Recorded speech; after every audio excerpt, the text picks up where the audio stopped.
As we do every Friday at this time, we check in with KTBB owner, general manager Paul Gleiser with You Tell Me. He's back by popular demand or kicked out early this morning by his wife, one or the other. Yeah, maybe a little bit of more of the latter than the former.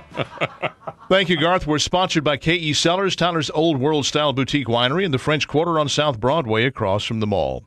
Newspapers fascinate me. I'm in awe of the entire process of composing, producing, and delivering a unique publication every single day of the year. Newspaper publishers not only operate white-collar content creation operations, they also operate blue-collar manufacturing plants that turn literally tons of raw material into a unique product that is widely delivered every morning. The daily cycle of gathering, writing, editing, composing, producing, and delivering tens of thousands or hundreds of thousands of copies of an all-new publication on a daily basis is relentless. The fact that the newspaper arrives in your front lawn each morning with such regularity that you can take it for granted is truly amazing. Every radio station in America, including this one, competes for advertising revenue with the local newspaper. In addition to that revenue competition, those of us that own and operate news and talk radio stations compete with the paper for audience and community standing. Despite that competition for eyes, ears, and dollars, I would never wish for newspapers to disappear. Newspapers at their best constitute a publication of record for the events, politics, policy, and opinion germane to their respective communities. A sober, competent, ethical practitioner of such journalism is something that every community needs. But disappearance of newspapers, once unthinkable, is now possible. Blame a lot of factors, but none more than the Internet.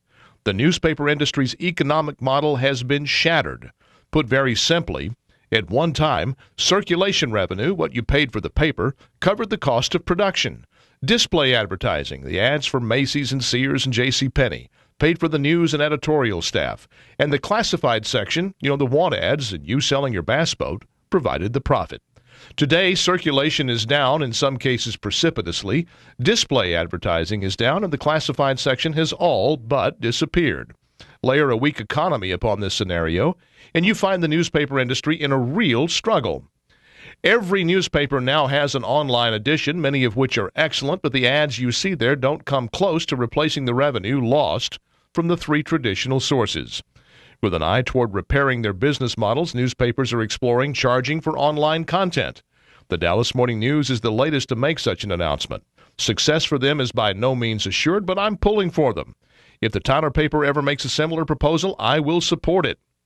But I offer this caution to the newspaper industry at large, and much more so to the Tyler paper, I offer this caution to the newspaper industry at large, and much more so than to the Tyler paper in particular.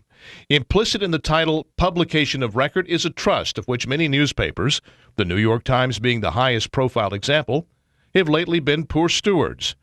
Every journalism student learns the 5 W's, who, what, where, when, and why. On any given story, the first 4 W's will usually emerge pretty quickly. It's the 5th W, the why, that can be slow to become clear if it ever becomes clear at all. Yet it was the Times' Paul Krugman, a newspaperman who should certainly know better, that went straight to the why within minutes of the Tucson shooting, despite having not the tiniest fragment of supporting evidence for his position.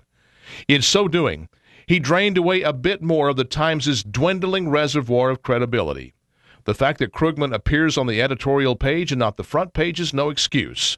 In the heyday of newspapers, legend has it that a sign hung in the City News Bureau of Chicago that said, "If your mother tells you she loves you, check it out."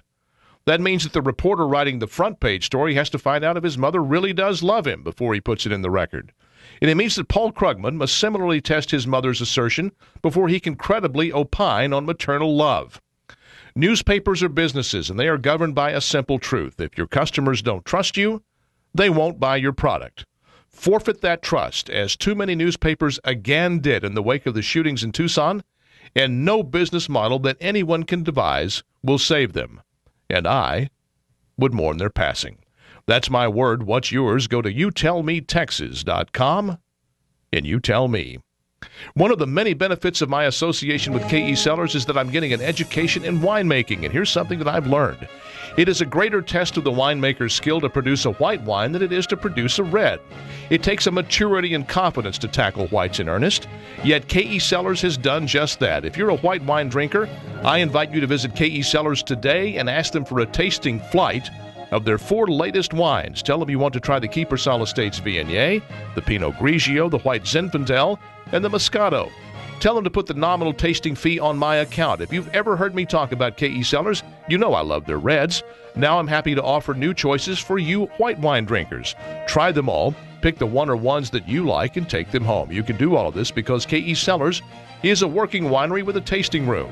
Try any wine in the collection before you buy it. You simply cannot make a mistake. KE Cellars, Tyler's Old World Style Boutique Winery in the French Quarter on South Broadway across from the mall, and online at KECellars.com.